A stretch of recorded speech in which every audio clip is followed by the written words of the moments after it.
How to get custom cursor in Windows 11. If you find this video helpful, be sure to drop a like and subscribe. But anyways, getting into it, it's very simple to go ahead and do this. So all we want to do is firstly download a custom cursor pack. So we just want to go ahead and go over to our browser of choice, and then we can just go ahead and type in something like free cursor. So we'll go to cursors for you. Let's say I want to go ahead and get this one right here.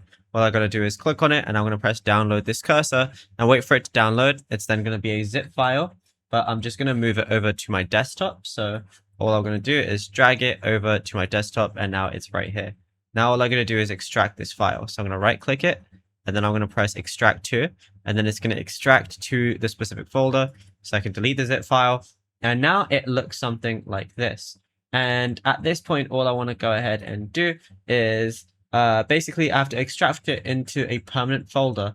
And then all I'm going to do is press Windows key and R, and then type in main.cpl, press enter, and then it's going to show your mouse properties. Now, what I want to do is click the pointers tab on the top left, and I'm going to see a lot of different options. What I want to do now is click browse, and then I'm going to see a lot of different ones that I might have.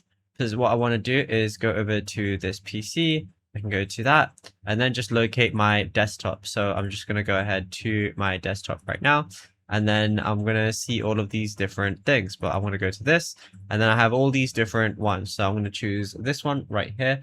All I'm going to do is press open, and then I have that little thing, and that's it. It's as simple as that. Now, if you found this video helpful, drop a like and subscribe.